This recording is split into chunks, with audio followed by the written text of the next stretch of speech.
Assalamualaikum warahmatullahi wabarakatuh. Ini kali ketiga saya ngulang. Ternyata kantam sia saya agak trouble nih kayaknya. Dia closing sendiri. Seperti ini. Ya, agak aneh. Mungkin karena saya buka dua aplikasi ya, emulator lagi. Jadi saya coba ulang kembali. Saya sambil ngerokok ya. Mohon maaf ini jangan ditiru. Kalau yang nggak doyan ngerokok jangan ditiru.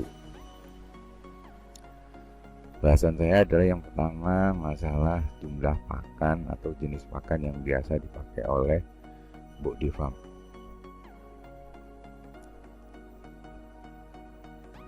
Mudut aja ya, santai aja. Sesuai janji saya coba jelaskan komposisi pakan yang biasa dipakai oleh farm saya. Jadi di sini ada 3 item sebenarnya usia puyuh dari 0 sampai dengan 21 hari. Kemudian ada yang fase yang kedua adalah 22 sampai 45 hari ini. Yang ketiga dipakai 45 hari sampai dengan akhir. Jadi saya coba jelaskan sedikit membuat racikan konsep sendiri tapi rasa pabrik gitu loh. Apa mungkin kalau ketahuan orang pabrik pun pasti mereka akan bla bla bla bla bla lah, itulah ya, memang mereka dibayar untuk seperti itu. Nah tapi untuk kalau di kita perbedaannya dengan pabrik itu sebenarnya lebih cenderung ke arah proses finalnya saja yang menjadikan tepung ke crumble atau proses masaknya. Untuk bahan mentah ini dimasak sehingga hilang virus dan lain sebagainya menggunakan sistem oven, kemudian mesin crumble-nya. Jadi di pabrik itu biasanya lebih komplit untuk hal-hal seperti itu. Tapi secara raw materialnya jauh lebih buruk sebenarnya. Karena seperti separator, dia pasti menggunakan dari grade 1 sampai grade terburuk. Itu dicampur jadi satu sesuai dengan persentase yang ada. Nah, kembali ke sini. Jadi fase-fase yang saya pakai ya, materialnya antara lain BKK, MBM, limestone, jagung halus, dan separator. Jadi untuk jagung dan BKK-nya ini kalau bisa digiling halus dulu, jangan sampai terlalu kasar karena kan kecil mulutnya, beda sama ayam gitu. Karena ini masih dioki banget dari nol, ya. Kemudian protein yang kita pakai, sumber protein asupan secara memang kandungannya protein yang paling tinggi 54% sampai 60% itu ada di MBM. Jadi MBM ini kenapa saya pakai MBM? Saya nggak pakai tepung ikan karena MBM ini jauh lebih tidak bau. Kemudian hasilnya itu cenderung memang lebih oke dibandingkan dengan tepung ikan atau tepung lainnya. Jadi misalnya ada lagi yang mau menggunakan tepung bulu juga itu oke, nggak ada masalah. Kalau tepung ikan itu dia lebih cenderung bau nanti dan mengundang lalat gitu loh. Kenapa saya nggak pakai itu ya karena hal itu tadi salah satu. Nah kemudian di sini ada premix rhizomic, kemudian di sini ada booster. Booster ini adalah produk dari kita juga, probiotik yang sifatnya tepung. Pemakaiannya 1%. DCP di kalsium fosfatnya, lisin, metion, vitamin HC, mineral mixing, asam sitrat, jahe kunyit, dan temulawak. Jadi mineral mixing ini dan limestone sebenarnya bisa digantikan dengan pecahan bata. Tahu kan bata merah? Nah itu bata merah itu kalau digiling itu kalsiumnya bagus banget. Itu bisa dicampur di pakan dengan dosis jumlahnya ya lebih kurang sekitar ya 4 sampai 4,5% lah dari total campuran. Itu bisa di mixing jadi satu di situ. Ya. Ini coba dicatat dulu jadi biar step by stepnya paham. Persentasenya seperti ini. Dari total ini tadi saya kalkulasi dengan menggunakan software itu ketemulah energi metabolismenya 2900. Kemudian crude proteinnya itu ada 26,84%. Jadi sudah sangat tinggi gitu yang dibutuhkan asupannya di awal ini full ya. proteinnya harus tinggi juga, kemudian EM-nya juga nggak terlalu tinggi, jadi nanti timbulnya dia nggak terlalu gendut gitu ya larinya. Kenapa orang nggak pakai 511 full murni? Kalau kita pakai 511 full murni, itu puyuhnya pasti akan gendut-gendut dan tidak nelor nanti ya. Nah kemudian ini yang untuk fase 21 sampai dengan 45 hari, kombinasinya seperti ini tadi. Jadi terjadi pengulangan di BKK tapi terjadi penambahan pada jagung. Nah gitu. Jadi kombinasinya memang disesuaikan dengan usia. Yang menyolok adalah usia 22 hari ini mulai kita masukkan untuk penggunaan bioflavonoidnya. Jadi memang diarahkan, dikonsepkan puyuh ini menjadi puyuh yang mempunyai kandungan omega 3, 6 dan 9 tadi. Ya. Oleh karena itu sebenarnya kan bingung teman-teman mau beli di mana bioflavonoid ini kok nggak ada. Ya memang produk ini hanya produk dari Bokdi. Di seluruh Indonesia pun tidak ada. Memang produk ini murni produk dari kita yang bekerja sama dengan Backyard Farm yang ada di Australia itu. Kita tukar-tukaran ilmu, akhirnya kita bantu konsep, dilabkan dan lain sebagainya. Ya alhamdulillah jadi yang namanya bioflavonoid itu tadi. Nah kira-kira bioflavonoid ini kalau misalnya teman-teman mau request beli, bisa menggunakan software atau aplikasi yang saya bagikan di grup itu kan ada ya, aplikasi toko online Bokdi itu bisa lewat situ. Nah pemakaiannya berapa? Jadi ketika sudah menggunakan, ada yang namanya di toko online saya itu kan premix herbal, ya memang premix herbal yang bisa menjadikan puyuh kita itu mengandung omega 3, 6 dan 9. Pemakaiannya hanya 0,02%. Jadi misalnya teman-teman mau ngaduk 100 kilo, pemakaiannya hanya 20 gram. Sedikit kan? 20 gram untuk 100 kilo pakan. Tetapi sudah tidak menggunakan yang namanya rhizomic premix di jenis apapun yang biasanya teman-teman pakai itu udah hilang ya. Itu yang untuk fase 21, 22 sampai 45 hari. EM-nya 3150 dan proteinnya yang kita settingkan adalah 21,62%. Sudah minim, sudah batas yang terminim untuk usia menuju ke akhir itu minimal segitu itu tuh untuk proteinnya. Nah kemudian dari kalau menurut rule-nya yang dulu pernah kita kerjakan itu memang fase yang selanjutnya ini adalah fase usia 45 hari sampai dengan akhir. Kenapa saya nggak main yang ini, nggak ngambil yang ini? Ini idealnya, memang idealnya step by stepnya. Kalau mungkin populasinya nggak terlalu banyak sih nggak terlalu bingung gitu loh. Tapi kalau udah populasi ya mohon maaf agak sedikit di atas 10.000 gitu ya, itu udah mulai bingung ngatur skematis bahannya, disiplinnya orang yang ngaduk itu kadang nggak sama hasilnya. Jadi saya putuskan kemarin itu cuman menggunakan yang satu fase ini aja, saya ambil yang fase tengah-tengah ini. Jadi saya buat dari usia 0 sampai dengan akhir ya saya pakai ini aja, nggak ganti-ganti. Tapi kalau untuk rule-nya seperti ini, karena di usia puyuh 45 hari sampai akhir itu dia cuma perlu proteinnya ya sekitar 20,67% gitu. Saya udut dulu ya, sambil aja ya, jangan ditiru kalau yang nggak ngudut. Jadi seperti ini. Nah sekarang saya coba mau jelasin, kadang kan teman-teman kan ada yang bingung nih, kalau untuk beli metionnya di mana, lisinya di mana, DCP-nya di mana, puyeng deh akhirnya. Saya coba cek dulu, takutnya nanti dia mati lagi kayak tadi. Ngomong 3 kali bro. Oke. Nah ini saya kenalin, kadang kan ada yang tidak tahu, mungkin ini namanya apa sih Pak? Ini yang namanya Metion, produknya Evonik. Kemudian ini yang namanya lisin, ini yang namanya choline chloride atau choline, ini yang namanya theonin, dan ini yang namanya asam sitrat. Jadi kalau beli bentuknya sudah seperti ini, kemasan 25 kiloan semua. Nah, antara asam amino, metion, kolin, dan theonin ini sebenarnya jadi satu fungsi. Kalau disebut orang itu premik, ya ini isinya. Itu aja isinya. Kenapa mahal? Ya kali ini mahal. Ini harganya mungkin sekitar 1,8 ya.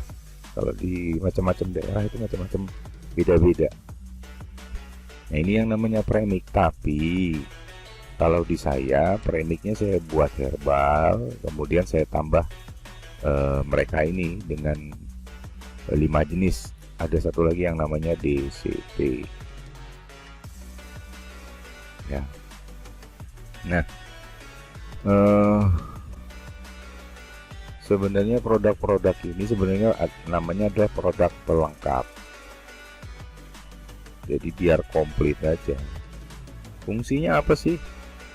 Kadang kan ada yang tanya nih, fungsinya apa? Salah satunya adalah untuk bobot telur. Kemudian yang kedua, menggantikan sel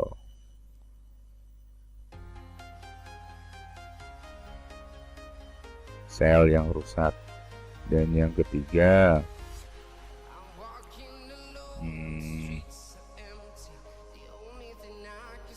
membuat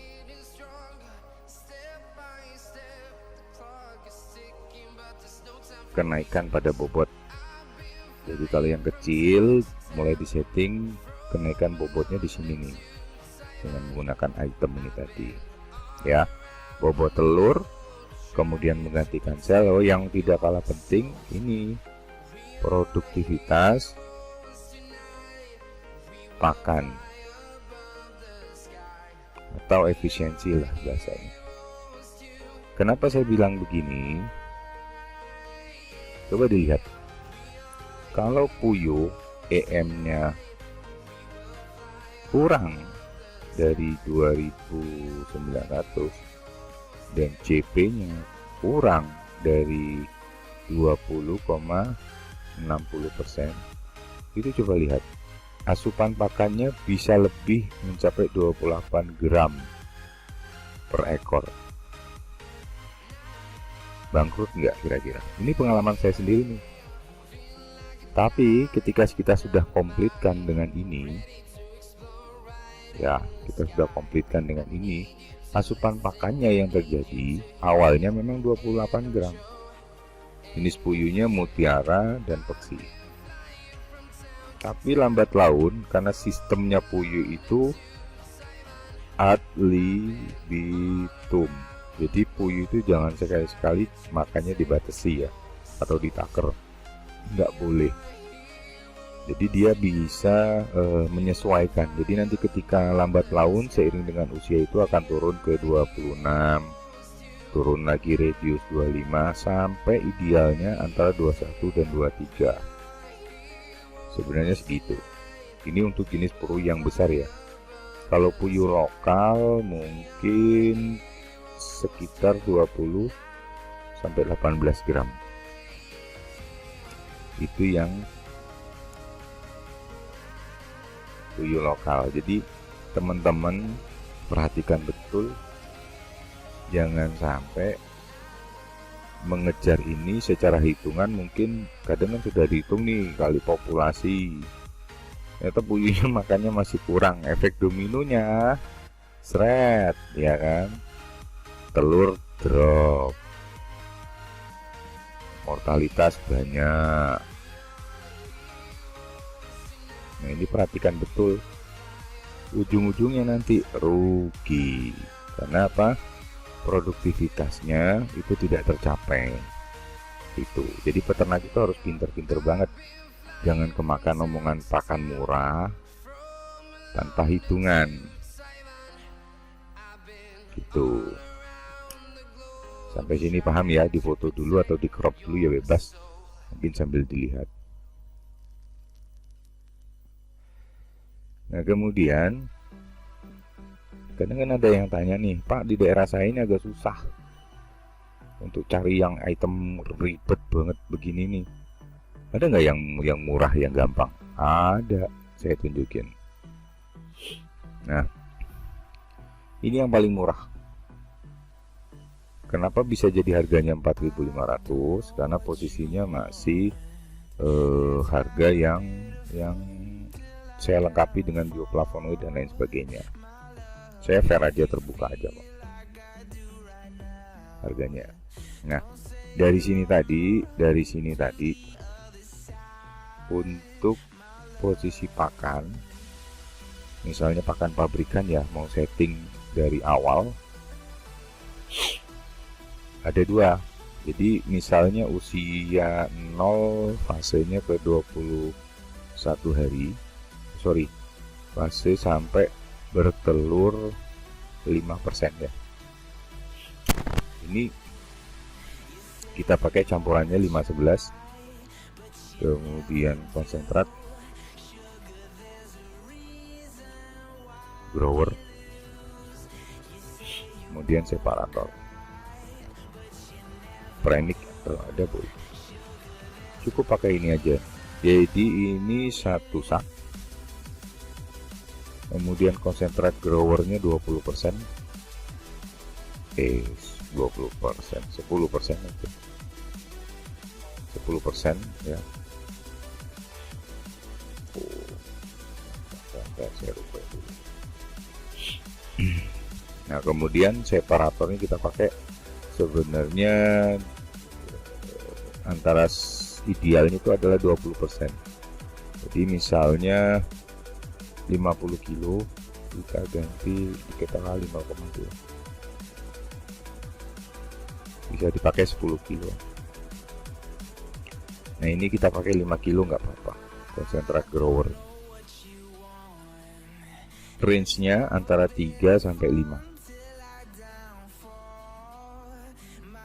3 sampai 5 kilo ya. Ya, dia berubah tanggal dulu. 3 sampai 5. Ya.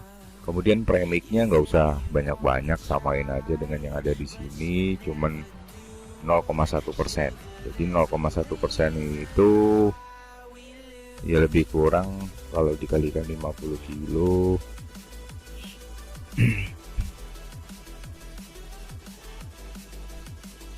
ya sekitar 0,05 atau 5 gram ya, kali 1000 ya. 50 gram 50 gram premix yang dipakai. Nah, costnya berapa? Kita coba yang hitung costnya. Misalnya untuk separator ini saya ambil acuan yang ini aja ya. Ini saya sum aja ya, yang udah ada. Saya sum. Ini malah sudah lengkap include dengan booster. Oke, ketemu 3 ton ya. Kemudian sum harga bahan pokoknya kita beli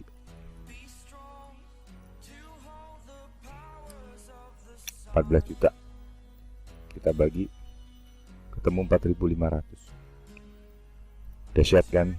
Itu sudah lengkap, sudah ada rhizomicnya, kemudian sudah ada boosternya untuk herbalnya itu tadi, jadi probiotik yang sifatnya tepung, kemudian bekatul atau separatornya juga ada, kemudian pakan pabriknya bebas, mereknya Kukila boleh, New Hope boleh, BP104 boleh, Cargill boleh, apa aja yang terdekat, Sinta boleh, apa aja.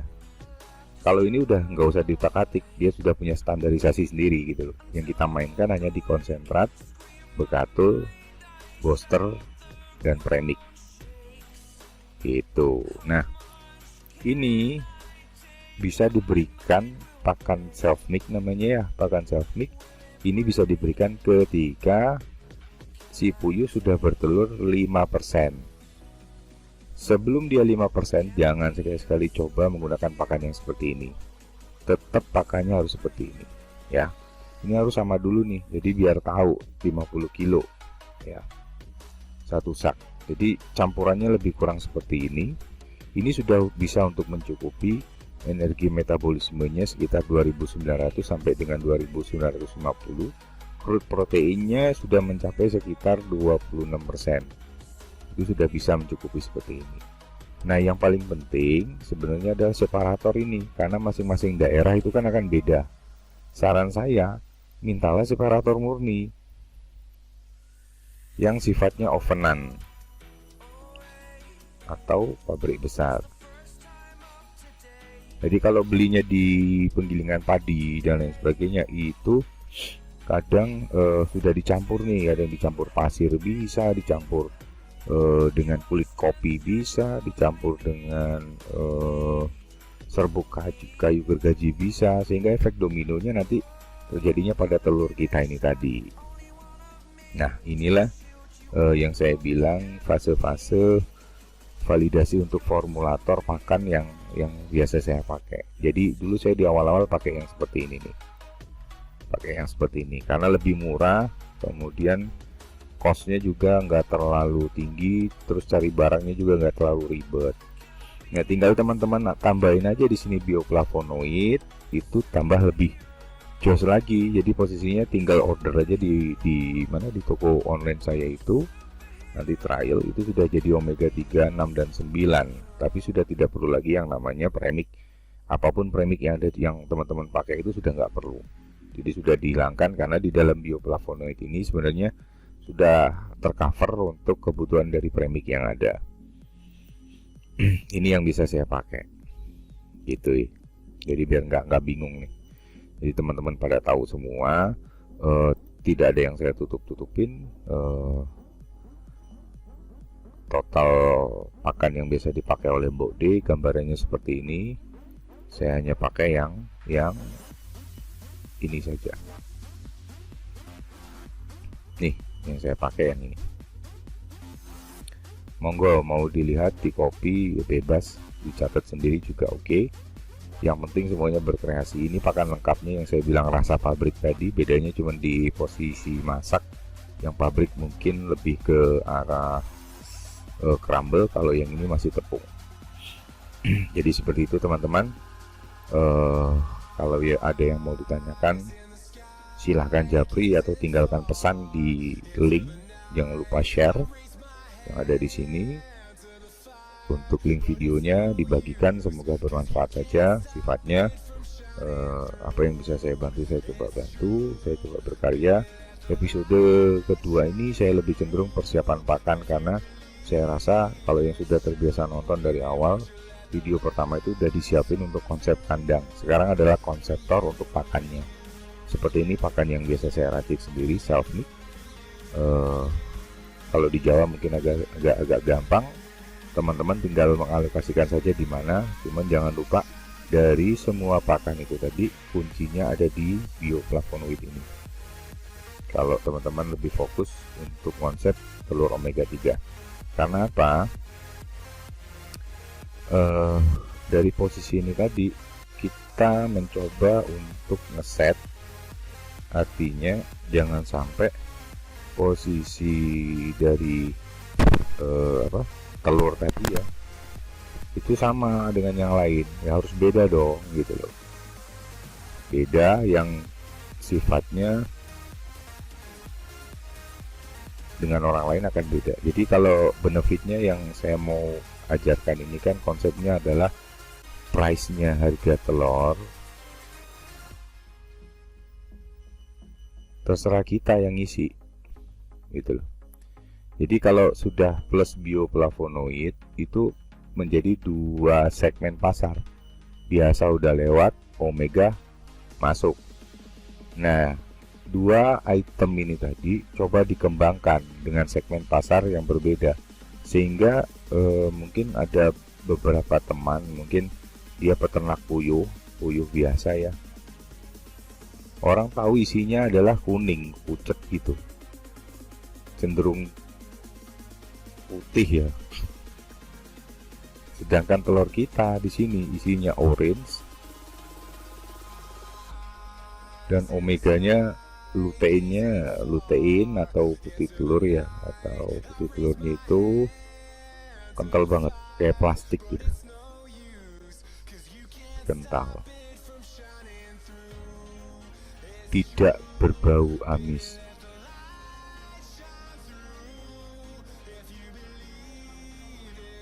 Kemudian gurih banget. Dimakan mentah itu sama sekali tidak ada rasanya, tidak ada baunya, malah gurih. Seperti telur kalau digoreng itu kan terasa ya gurihnya. Kalau mentah itu kita bisa makan seperti itu, sampai gurih banget rasanya.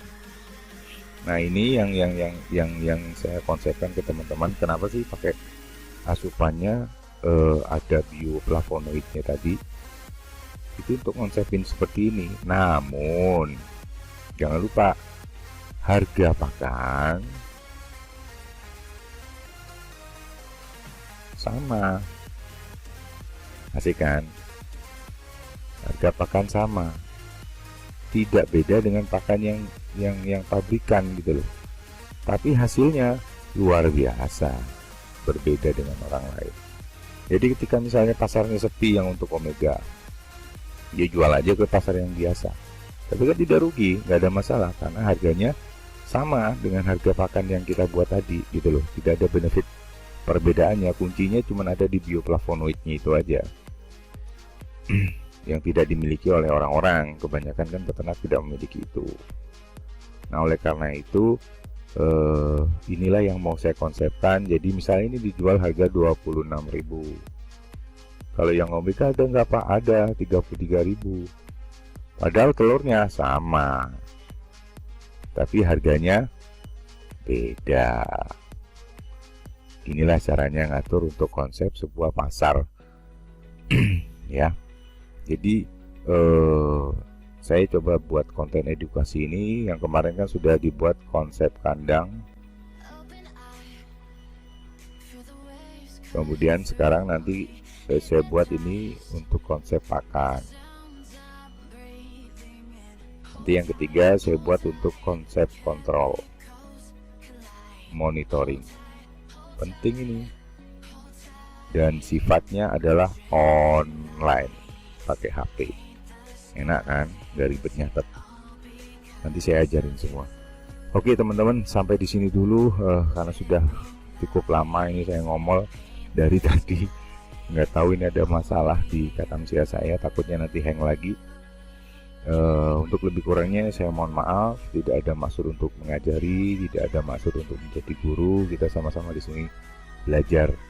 Saya welcome aja, teman-teman mau merapat ke sini silakan, mau datang ke sini juga silakan, mau main ke farm saya juga oke, nggak ada masalah. Kita sharing ilmu, mana yang ada manfaatnya. Ya siapa tahu ilmu-ilmu yang seperti ini bisa dipakai oleh semua orang, sehingga bisa merujuk ke maksimum hasil tapi minimum pengeluarannya. Saya rasa demikian, kurang lebihnya saya mohon maaf. Wassalamualaikum warahmatullahi wabarakatuh.